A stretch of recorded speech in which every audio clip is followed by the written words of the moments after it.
Bagaimana kalau ayat atau surat itu dibaca dengan cara dikutip satu ayat misalnya, tidak dibaca mulai dari ayat 1 sampai selesai, hanya dikutip satu ayat saja. Apakah itu merupakan suatu kesalahan atau ketidakbolehan misalnya? Kesalahan juga tidak, ketidakbolehan juga tidak, karena yang namanya ilmu itu sampaikan. Baligh anni walau ayat, atau sampaikanlah tentangku atau dariku walaupun satu ayat. Jadi dari konteks hadis tersebut, mau satu ayat, mau dua ayat, mau tiga ayat, atau satu ayat saja, karena memang kita belum sampai kepada ayat ketiga atau ayat keempat atau pra atau pasca ayat, silakan. Kenapa? Karena itu memang pesan Rasulullah. Walau boleh ahli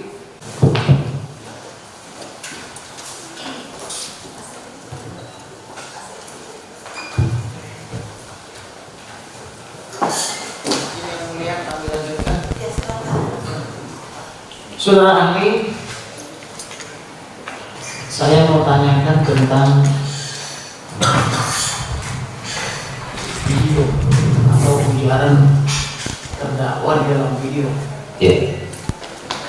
Tetapi saya mau tanya dulu, apakah ahli pernah membuka YouTube atau melihat atau mendengar tentang video yang diduga dibuat atau diupload oleh terdakwa Haji Muhammad Kosman tentang Iblis sumber segala dusta? ada sebahagian. Kemudian ada lagi namanya Kitab Kuning Membingungkan. Ada. Pernah lihat ya? Kemudian Bongkar Kitab Kuning ada? Bongkar Kitab Kuning? Iya. Itu tidak. Tidak pernah ya. Jadi dua aja ya. Atau ada video yang lain yang saudara ahli dengar?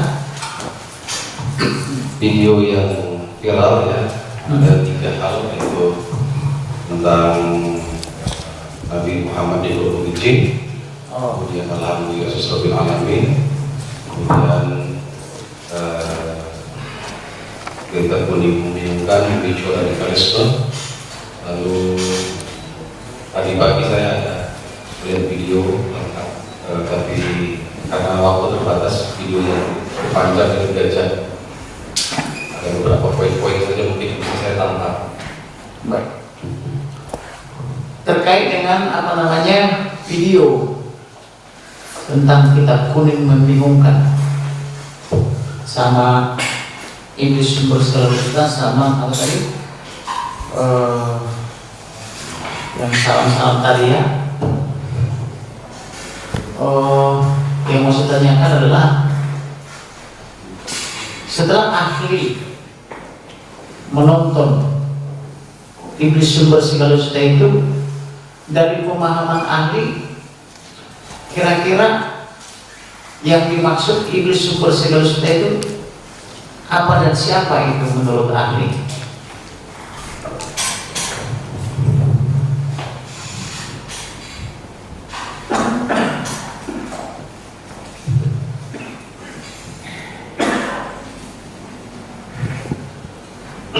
Menurut saya itu tertuju kepada iblis. Tertuju kepada iblis ya. Sesuai pemahaman ahli, apakah iblis itu betul sebagai sumber segala dusta? Ya benar. Benar ya. Baik. Apakah ada referensi untuk itu? Kalau di dalam kitabnya Nasrani atau Kristen itu ada dalam Yohanes 8 ayat 42 misalnya ya, sama 44 yang salah. Kalau di dalam pemahaman ahli, apakah ada referensi? Ada referensi sebentar.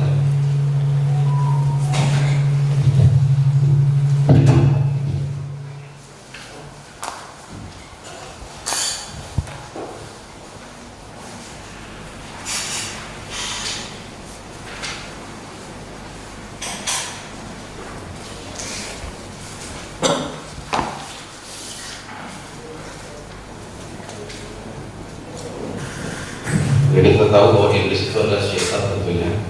Iblis itu adalah setan ya? Ya, iblis itu setan, setan itu iblis. Dalam kitab Ittihaf as-Salatul Muttaqin ya, Bisyarh Ihya Ulumuddin di karya Imam Az-Zabidi rahimahullah. Di situ Imam Az-Zabidi menyebutkan sebuah hadis yang diriwayatkan oleh Imam Baihaqi. Innal syaitani ahlal wal syuqa amma luhuquhu faqadid. Yang poinnya adalah sesungguhnya setan itu punya jilatan. Amma luhuquhu, dan jilatan setan itu adalah kedustaan, kebohongan. Begitu ya? Ya, baik. Apakah ahli pernah membaca atau mendengar Yohanes 8 ayat 44 yang menyatakan iblislah yang menjadi bapamu dan kamu ingin melakukan keinginan-keinginan bapamu. Ia adalah pembunuh manusia sejak semula dan tidak hidup dalam kebenaran, sebab di dalam dia tidak ada kebenaran. Apabila dia berkata dusta, ia berkata atas kehendaknya sendiri, sebab ia adalah pendusta dan bapa segala dusta. Tidak. Belum pernah ya? Belum pernah. Baik. Kemudian, apakah ahli pernah membuka video atau mendengar, membaca dan sebagainya, baik di YouTube, tentang terdakwa ini membacakan satu ayat dari surat Jin atau surat 72 Al-Jin 19? Ya. Apakah saksi bisa menjelaskan itu? Ahli maksudnya, Muhammad? Silakan.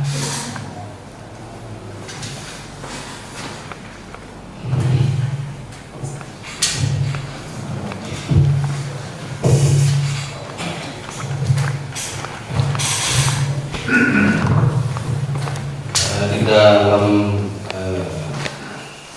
banyak penjelasan itu kita tafsir para ulama.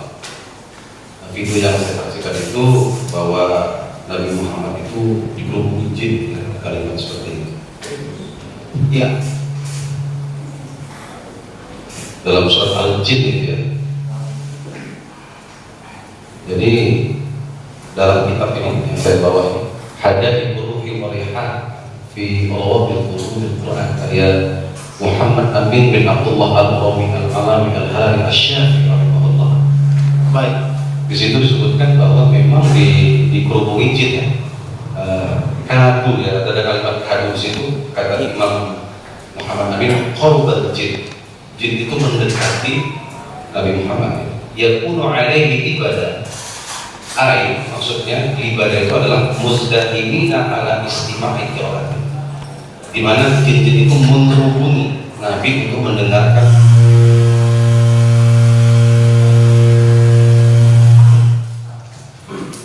di mana Nabi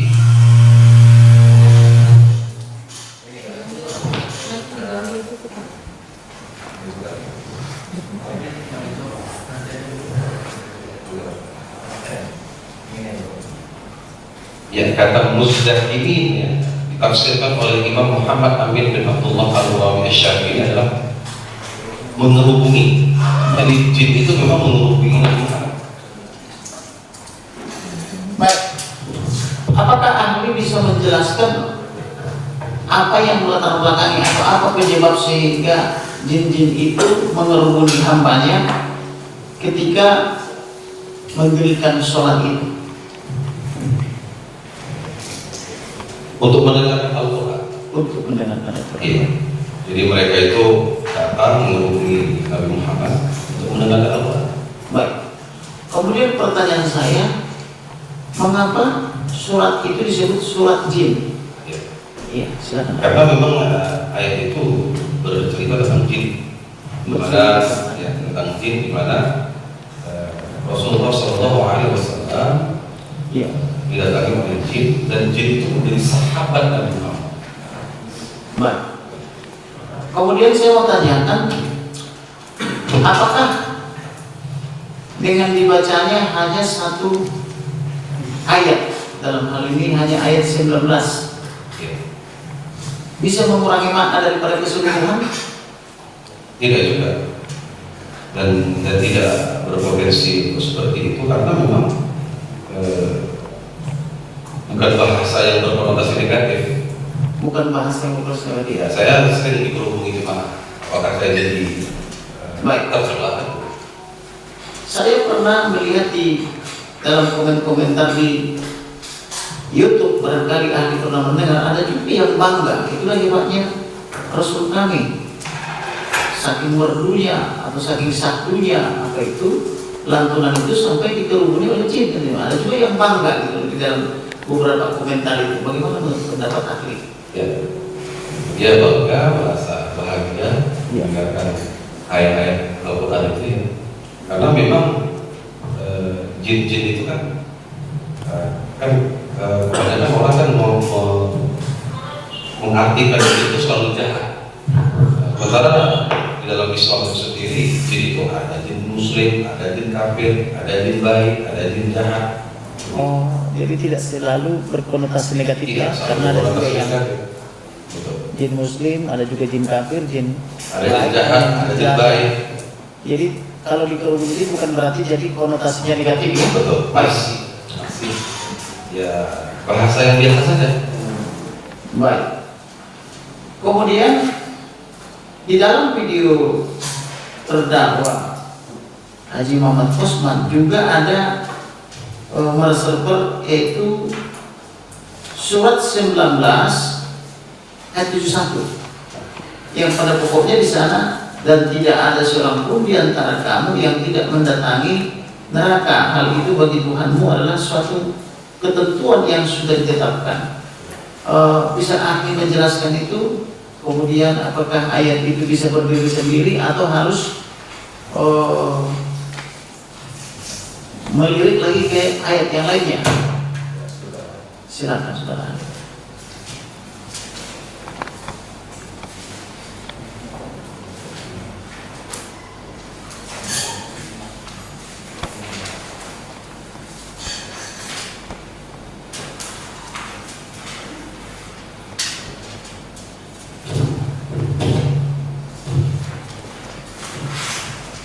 Ya, ayat itu bisa dipahami sendiri. Di dalam tafsir Al-Quran Al-Azim dan karya Imam Ibnu Katsir. Baik. Jadi setiap dari kamu itu akan mendatangi untuk memasuki neraka dulu. Ada ala rabbika hatman maqdiya. Karena ya seperti itu bahwa menjadi ketetapan, sudah jadi ketetapan Allah ya. Sampai Baik. Ya, sampai di situ. Imam Ibnu Katsir ya menjelaskan beberapa hadis-hadis yang diartikan minkum kamu itu adalah di sini. Waqala ba'dhum, sebagian mereka ya yadkhuluna ajalnya. Jadi orang-orang Islam itu masuk neraka semua. Gitu. Jadi maknanya di situ memang semua kan. Baik, tanpa kecuali. Tanpa kecuali, ada juga yang kecuali, ada juga yang bukan karena semua. Tapi ada salah seorang sahabat bernama Abdullah bin Rawahah. Ya. Abdullah bin Rawahah ini wadi'an rafsahu fi hajjil mati. Dia merasa apa ya, waktu itu kayak macam tafakur, memikirkan sesuatu di kamar istrinya. Fabah sekalian nangis. Fabah kan immu'atah, lalu menangis juga istrinya. Nah, jadi dia nangis, istrinya nangis. Faqala ma yubki, apa yang buat nangis? Faqala wahai kata beki, Fabah itu karena kau nangis ku tengok, maka Fabah itu aku nangis juga. Lalu kata Abu Rawah, ini dzakatu Allah azza wa jalla wa in minkum illa waridun. Jadi sahabat Nabi tadi Abdullah bin Rawah memahami satu redaksi saja. Adalah kamu semua kecuali akan masuk ke dalam neraka. Jadi sahabat Nabi tadi Abdullah bin Wahab berkata, "Fala adri ajubina am." Aku enggak tahu apa aku selamat atau tidak. Wa fi riwayatin kana marid. Dan suatu riwayat yang mengatakan ada riwayat yang mengatakan sampai sakit. Karena memikirkan satu ayat itu. Jadi kalau ada seorang sahabat bisa memahami hanya satu ayat, tak terbaca dia ayat yang selanjutnya, itu bukan sebuah kesalahan. Karena memang ada ilmu yang belum kita sampai ke sana. Nah, mungkin ada keterbatasan pemahaman, keterbatasan waktu dan tempat dan apapun lagi. Gitu. Baik. Kemudian saya mau ahli juga jelaskan itu sesuai pemahaman ahli surat 1933.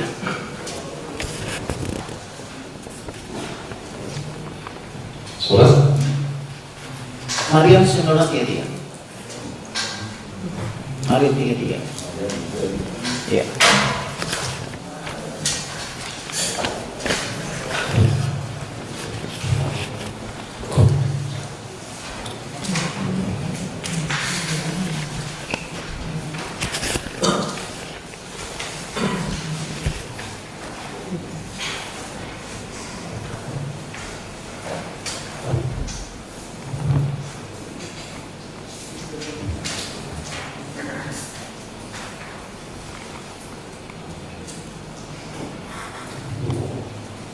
Surat Maryam yang ketiga. Wassalamu alayya yawma wulidtu wa yawma amut wa yawma ub'atsu hayya.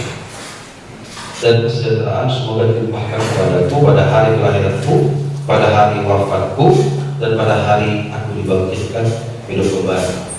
Baik. Sesuai pemahaman ahli itu menceritakan tentang apa itu ayat?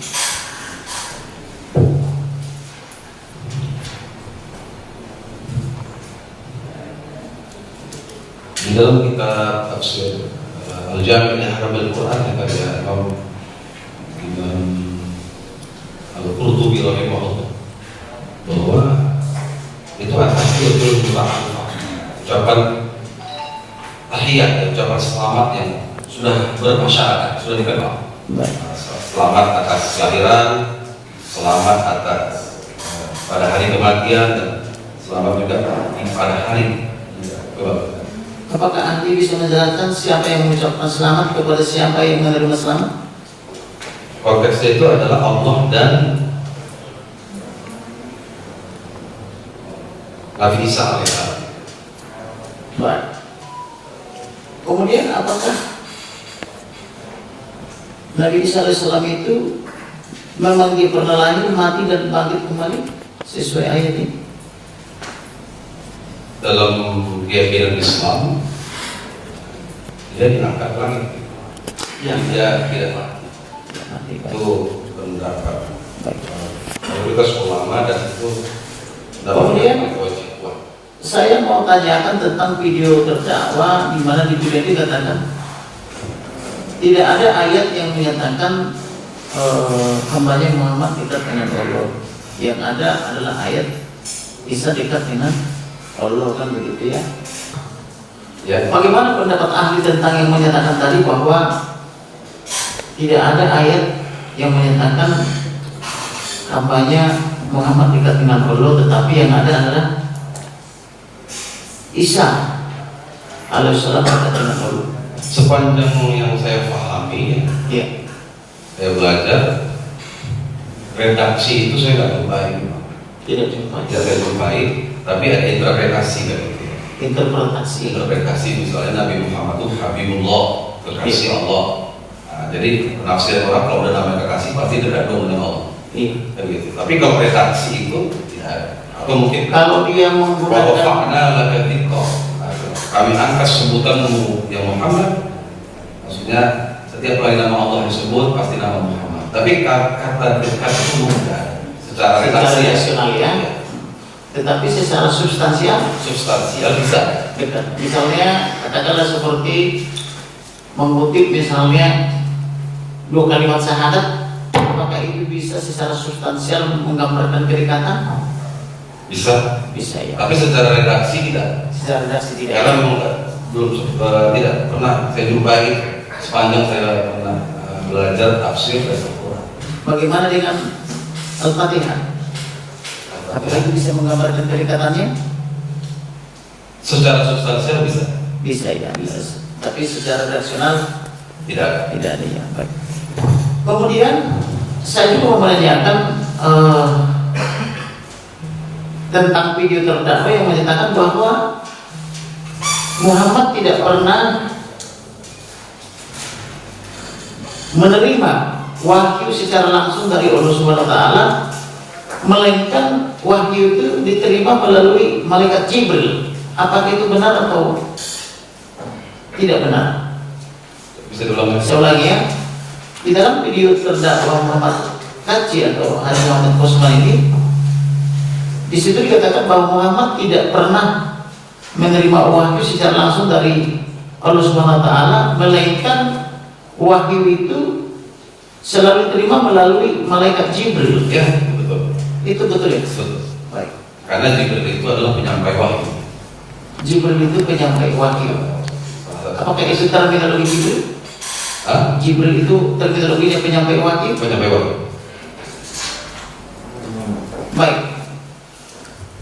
Kemudian saya mau tanyakan, kapan pertama kali hambanya Muhammad itu menerima wahyu dari Jibril atau katakanlah menjadi nabi? Usia berapa? Usia 40. Usia 40. Apa tanda-tandanya? Di usia 40 itu dia sudah menjadi penerima wahyu. Datang perintah Allah itu Iqra bismi rabbikal ladzi khalaq sebagai ayat pertama dalam bacalah dengan nama Tuhanmu yang telah menciptakan. Baik. Iqra tadi itu membaca ya, baca ya. Baik. Kemudian di mana dia menerima wahyu itu? Di tempatnya. Tempat mana? Dalam sejarah yang saya baca itu di Gua Hiro. Di Gua Hiro. Baik. Oke. Kemudian saya juga mau menanyakan tentang bagaimana kalau ayat atau surat itu dibaca dengan cara dikutip satu ayat misalnya. Ya. Tidak dibaca mulai dari ayat 1 sampai selesai, hanya dikutip satu ayat saja. Apakah itu merupakan suatu kesalahan atau ketidakbolehan misalnya? Kesalahan juga tidak, ketidakbolehan juga tidak, karena yang namanya ilmu itu sampaikan. Baligh anni walau ayat, atau sampaikanlah tentangku atau dariku walaupun satu ayat. Jadi dari konteks hadis tersebut, mau satu ayat, mau dua ayat, mau tiga ayat, atau satu ayat saja, karena memang kita belum sampai kepada ayat ketiga atau ayat keempat atau pra atau pasca ayat, silakan aja. Kenapa? Karena itu memang pesan Rasulullah. Walau Boleh ahli memberikan kita ayat referensinya di mana itu tertulis? di dalam hadis itu ya. Di dalam hadis. Dalam hadis liyuballigh syahid al-ghaib, hendaklah orang yang hadir ya, menyampaikan kepada yang tidak hadir. Iya. Farubba muballighin aw 'amin sami', barangkali ya, yang tak hadir tadi, yang tak hadir tadi gitu, dia lebih paham ayat itu dari yang mendengar langsung dari Rasulullah. Baik.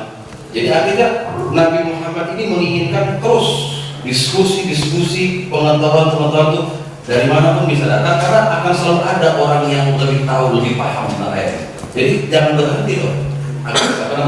Pengetahuan Harus berkembang harus ya. terus disampaikan, harus terus dijabarkan. Baik. Saudara ahli pernah melihat buku karangan Ibnu Katsir Samail Ar-Rasul seperti ini? Samail Ar-Rasul tentang ciri, karakter, tanda kenabian, keistimewaan dan mujizat Rasulullah. Pernah. Pernah. Baik yang redaksi Indonesia ataupun redaksi yang lain. Yang mau saya tanyakan adalah ketika ciri-ciri itu dibacakan oleh terdakwa, baik di dalam video maupun di dalam persidangan itu, banyak juga memancing amarah. Tetapi di dalam buku ini berada dalam halaman 51 sampai 85, karena di situ ada sekitar berapa puluh kumpulan hadis, termasuk hadis Hasan juga, yang menjelaskan ciri-ciri itu. Nah, pertanyaan saya, apakah ahli pernah membaca juga tentang ciri-ciri ciri karakter, tanda kenabian, keistimewaan dan mujizat Rasulullah itu? Ciri-ciri fisik Rasulullah Pernah baca? Bisa ahli jelaskan yang saudara ahli ketahui? Ada saya dengar ya dari video Pak Muhammad tadi bahwa Nabi Muhammad itu besar kepalanya, Baik. matanya merah, jenggotnya tebal, ada. Siap. Ya itu ada Ya. ada hadis riwayat Imam Ahmad ya, dalam kitabnya Al-Musnad. Ini saya kopikan kitab. Oh, ada dikopikan juga ya? Langsung. Ini karya Imam Ahmad bin Hanbal, ulama waliullah. Jadi beliau ini jin aja ya, jin jahat atau maslok. Jadi kalau ada orang yang bilang beliau ini salah meletakkan hadis ini, kemudian atau mungkin ini ada yang redaksinya yang dikurangi, kita tidak hormat dong kepada ulama waliullah itu. Baik. Kemudian ada juga yang mengatakan bahwa hadis itu dhaif misalnya, lemah misalnya. Tapi ada juga sebagian lagi berpendapat itu sahih kan itu. Iya. Tapi ada juga yang bilang itu hasan itu. Bisa ahli jelaskan itu? Iya. Ketiga daripada hadis itu kira-kira seperti apa maksudnya? Ini langsung ya dalam kitab kuning itu, kitab kuning ataupun kitab putih lah ya. Iya. Dulunya kuning. Dulu kuning Kalau kertasnya. sekarang jadi dirubah jadi putih kan. Itu juga isinya, nggak jauh beda. Isinya sama. Isinya sama, cuma warna kertasnya yang beda. Itu kita punya kuning, punya putih di rumah. Banyak. Nah, model-model kitab-kitab sekarang itu dia selalu menyertakan para ulama yang menghukumi status dari sana. Nah, jadi dalam kitab ini ada ulama juga yang muhakkik namanya, pemberi komentar terhadap hadis tentang Nabi Muhammad kepalanya itu besar, yaitu Syekh Ahmad Muhammad Syakir. Nah, beliau bilang di dalam footnote catatan kaki ini, isnaduhu sahih. Hadis ini sanadnya sahih. Karena sanadnya sahih bisa dijadikan hujjah. Dari Ini bukan dhaif ya? ya persoalan nanti kepala Nabi Muhammad itu besar, itu ada interpretasi dari para ulama. Baik. Dalam kitab misalnya dalam kitab Mawahibul Dunia karya Imam Ibnu Hajar Al-Asqalani ya, bahwa yang dimaksud dengan matanya merah itu maksud indahnya mata Rasulullah. Baik. Itu interpretasinya. Baik. Kemudian yang mau ditanyakan lagi, atau mungkin apakah ada larangan untuk misalnya mengekspos atau menyatakan ciri-ciri itu sesuai dengan yang ada dalam buku Samai Ar-Rasul ini tentang yang ciri-ciri disebutkan oleh ahli tadi? Tidak ada larangan ya? Tidak ada larangan, bahkan itu bagus supaya kita tahu, supaya kita belajar, kita buka kitab itu, kita hidupkan suasana diskusi, suasana ilmu pengetahuan. Itu justru malah untuk menambah pengetahuan. Menambah ilmu pengetahuan biar kita ada di hadisnya. Coba kita tengok syarat ulamanya apa itu? Besar kepalanya Rasulullah itu. Besar kepala itu tak selalu selamanya buruk. Nah, besar kepalanya macamnya adirai, besar kepalanya badannya serasi gitu kan jadi ganteng juga ya. Atau pintar misalnya. Besar kepala juga bisa diartikan pintar, interpretasi.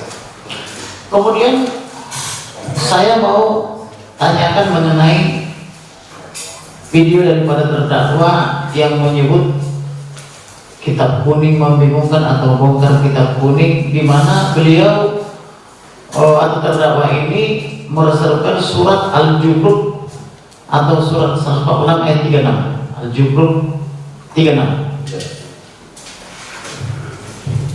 Bisa ahli menjelaskan itu? Bisa. Karena di sana pada pokoknya terdakwa dia mengatakan di video itu saya catat, Allah kok membiarkan umatnya disesatkan oleh setan dan menjadikan karibnya, kan begitu kalau dia. Jadi terdakwa ini mengomentari harusnya kan dijaga dong kan gitu. Coba silakan ahli. Ya, dalam ayat itu saya cek di kitab Tafsir Al-Qadari. Iya. Tafsir Al-Qadari itu kenapa gitu? Allah membiarkan umatnya itu disesatkan oleh setan. Karena mereka itu lam yakhsha Allah. Karena mereka itu kata Imam At-Tabari, Iya. mereka tuh nggak ada takut dari siksa Allah. Oh. Nggak ada takut. Artinya sudah berbuat dosa barangkali ya. Sudah berbuat dosa deh. Iya. Jadi akhirnya dia dibiarkan aja tersesat begitu. Dibiarkan saja tersesat. Jadi bersahabat dengan setan itu ya. Kemudian jadi khorin ya. Jadi khorin. Kali bersahabat. Kemudian saya mau tanyakan lagi soal ini. Kalau kita lihat itu para penceramah baik muslim maupun non muslim seringkali juga mengutip ayat, misalnya dia penceramah muslim tapi dikutip dari ayat Taurat atau Injil untuk memperkuat dalilnya misalnya. Katakanlah misalnya tidak jarang atau tidak sedikit penceramah-penceramah besar untuk menguatkan kenabian daripada Rasulullah atau Muhammad itu dia kutip Ulangan 15 dan 18 sebagai nubuatan, kan begitu ya. Nah, kemudian demikian juga ada juga beberapa termasuk terdakwa ini mungkin karena pengaruh daripada imannya yang lama dia kutip juga, misalnya dari Al-Quran, hadis atau fikih itu. Tapi ada yang berpendapat itu tidak boleh. Ada beberapa ahli juga yang kami periksa di sini, kita minta keterangan, itu tidak boleh karena dia tanpa hak, kan kalau begitu. Bagaimana pandangan daripada ahli tentang hal-hal seperti itu, perbuatan-perbuatan seperti itu? Ya namanya membangun semangat mencari kebenaran ya. Betul. Membangun semangat mencari kebenaran, baik dari kalangan Islam mencari kebenaran dari Alkitab. Baik. Begitu juga dari kalangan Kristiani mencari kebenaran di dalam Al-Quran. Baik. Jadi ya kita juga harus berlaku adil juga. Masa zakir naik aja boleh. Masa zakir naik aja boleh. Keberatan yang ada mengomentari yang tidak ada relevansinya di sini. Ini ada relevansi dengan pertanyaan dari PPH. Ya, kalau substansi materi. Siapa itu zakir naik? Keberatan yang ada kalau kita bahas. Tapi nanti jangan berantem terus JPU, dia berkreasi dulu, masa belum pernah lagi. Tetap dulu berantem. Kita harus menjaga malam persidangan ini yang mulia. Justru karena kita menjaga malam persidangan, berikan kesempatan dulu untuk bertanya. Baik, intinya saudara ahli, apakah dilarang? Ya. Misalnya mungkin tidak usah menyebutkan nama, mungkin jaksa keberatan karena menyebutkan nama misalnya gitu ya. Ya. Apakah ada larangan misalnya penceramah dalam menceramahkan untuk meyakinkan umatnya, misalnya ketika dia menjelaskan satu surat atau satu ayat misalnya, lalu dia kutip ayat yang lain baik dari dalam Al-Quran ataupun dari Taurat dan Injil untuk menguatkan dalilnya. Apakah itu ada larangan? Tidak ada sama sekali. Tidak ada larangan ya? Nah, kemudian mau saya tanya, barangkali ahli punya referensi, misalnya buku-buku yang sifatnya internasional yang juga melakukan perbuatan semacam itu? Ada. Apakah ada? Ada. Ada. Bisa saya bacakan. Bisa. Di dalam kitab Minhajul Muslim, Minhajul Muslim karya ulama Madinah, Abu Bakar Jabir Al-Jazari. Ini kitab fikih, kitab ibadah, kitab akidah. Iya. Jadi di halaman 30. Halaman 30. Abu Bakar Jabir Al-Jazari, kitab Minhajul Muslim. Ya, jadi Syekh Abu Bakar Jabir Al-Jazari dalam kitab tersebut halaman 30 mengatakan, beliau mengutip surat Yohanes 16:7-8. Iya. Jadi diadaptasikan ke bahasa Arab. Yohanes tadi Silakan. di kitab beliau ini, karena ini kita berbahasa Arab. Nah, ini Berbahasa Arab tapi untuk buku kalangan Muslim. Muslim. Baik. Walaupun ini kitab putih, Iya. ini bisa dikatakan juga kitab kuning. Baik. Nah, karena apa aja perubahan warna. Iya. Nah, di sini katakan antar itu, aku pergi. Li'anni illam antalik lam ya'tikul baraklit. Karena sesungguhnya jika aku tidak pergi, Iya. maka baraklit, baraklit itu ke Indonesia namanya parakletos. Parakletos ya. Kalau aku gak pergi, parakletos itu lebih aktif, tidak akan mau datang kepadamu. Fa'amma intalaqtu. Adapun jika aku berangkat, arsaltuhu ilaikum. Aku akan kirimkan parakletos itu kepadamu. Fa idza ja'a dzaka, maka apabila parakletos tadi datang, yuwabbihul 'ala 'ala khati'ati, maka dia akan menginsafkan atas dosa-dosa. Baik. Jadi kata Syekh Abu Bakar Jabir Al-Jazari mengatakan, hadhihi jumlah min al-Injil sarihatun fi tabsyir Muhammad. Kata beliau begitu. Bukankah jumlah ataupun redaksi dari Injil secara jelas menggambarkan, memberikan kabar gembira bi Muhammadin akan kedatangan Muhammad? Man huwa al-barakil illa bi Muhammad. Siapa lagi parakletos itu kecuali Muhammad? Jadi Syekh Abu Bakar Jabir Al-Jazari menafsirkan parakletos itu adalah Muhammad. Adalah Muhammad. Walaupun dalam iman Nasrani itu adalah Roh Kudus ya. Iya. Baik. Jadi iman Nasrani menafsirkan itu adalah kedatangan Roh Kudus, tetapi apa namanya itu penceramah Muslim tadi itu menafsirkannya justru kedatangan Muhammad. Gitu ya. Baik. Kemudian yang mau saya tanyakan lagi, kalau terjadi perbedaan pendapat, atau saya tanya dulu ya, apakah ada perbedaan pendapat di dalam memahami agama atau iman di dalam Islam itu sendiri? Karena di dalam Nasrani juga banyak juga permahaman sampai banyak sekali aliran-aliran atau sekte-sekte. Bagaimana kalau di Islam itu sendiri? Ya, kalau di kalangan Islam itu perbedaan itu rahmat. Rahmat ya. Jadi kita sudah dalam Islam itu ya dari sisi keilmuan, pergaulan, kita sudah memang terbiasa berbeda. Sudah terbiasa. Iya. Jadi memang kita jangan harus terbiasa sama. Baik. Coba biasakan untuk berbeda. Bagaimana menyikapinya atas perbedaan itu supaya terjaga toleransi, supaya Indonesia tetap utuh, tetap negara satu kesatuan, tidak ada kecemburuan, tidak ada pertentangan begitu. Bagaimana menyikapi perbedaan itu supaya harmoni? Bagaimana kira-kira ahli?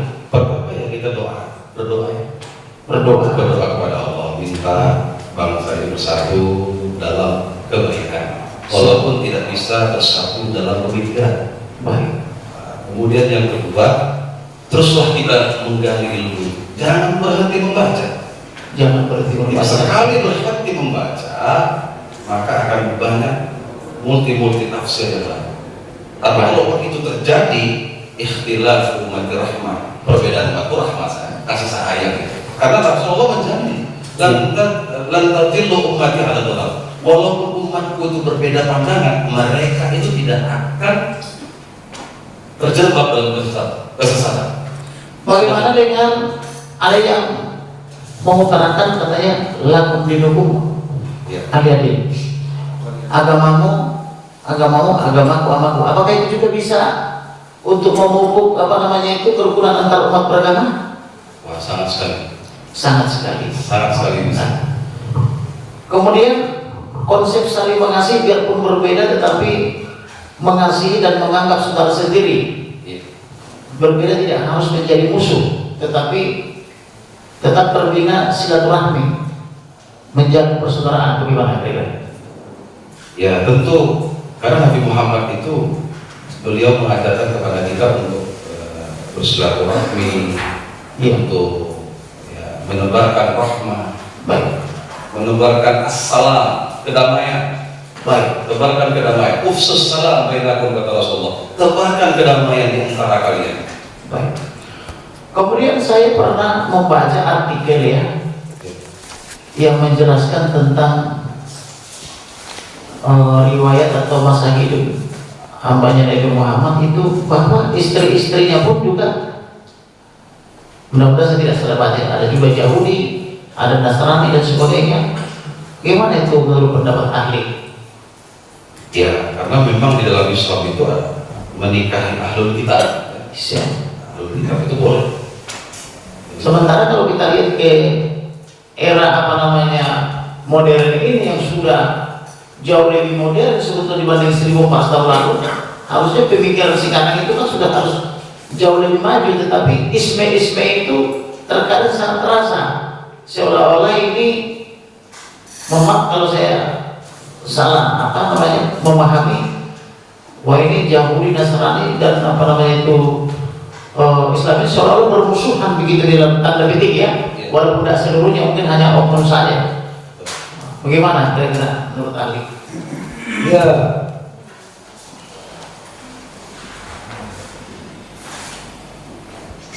ajarannya itu tidak bermusuhan.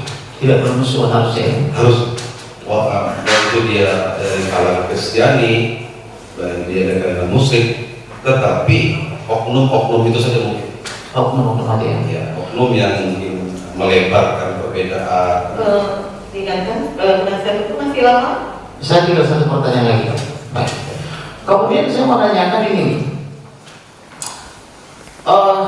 Lazim itu dalam pergaulan sosial, di media cetak elektronik, bahkan di YouTube, kalau misalnya ada seorang tokoh misalnya, tadinya dia Muslim, fotonya murtadin, misalnya gitu ya. Atau sebaliknya, tadinya misalnya dia non Muslim, tiba-tiba dia mualaf. Seringkali itu tiba-tiba menjadi orang yang harus didengar. Padahal kalau kita bicara secara logika, harusnya karena dia masih baru di situ, harusnya kan belajar dulu dong. Misalnya masih baru jadi Muslim, ya belajar dulu misalnya tentang Quran, gitu ya, hadis, fikih misalnya. Atau kalau dia masuk misalnya jadi Kristen ya minimal belajar dulu pemuritan biar dia mengerti dulu itu. Kita perjanjian lama, kita perjanjian baru itu. Tetapi kalau kita perhatikan dalam praktik, itu seringkali itu dia langsung dijiwa jadi semacam tokoh yang harus didengar, sehingga seolah-olah dia lebih pantas didengar daripada para profesor yang sudah berpuluh tahun menggeluti imannya gitu. Bagaimana pendapat ahli? Kalau dalam kehidupan kita ya, Iya. sekarang ini orang-orang yang baru masuk Islam itu namanya saja malaf itu ya yang memang dikasihi, memang dicintai karena dia baru saja masuk Islam. Iya. Kalau dia baru masuk Islam, jadi dia sebenarnya harus belajar lagi tentang Islam. Baru berbicara gitu ya? Belum, baru dia belajar ilmu retorika, belajar cara berbicara yang baik. Jadi dia belajar dulu ilmu agama, baru dia belajar lagi ilmu retorika dakwah. Makanya di kampus UIN Sumatera Utara itu ada S2 bagian komunikasi dakwah. Baik. Jadi nggak sembarangan itu. Tidak semua. Harusnya begitu ya, harus belajar dulu ya. Dilanjutkan oleh teman saya mulia.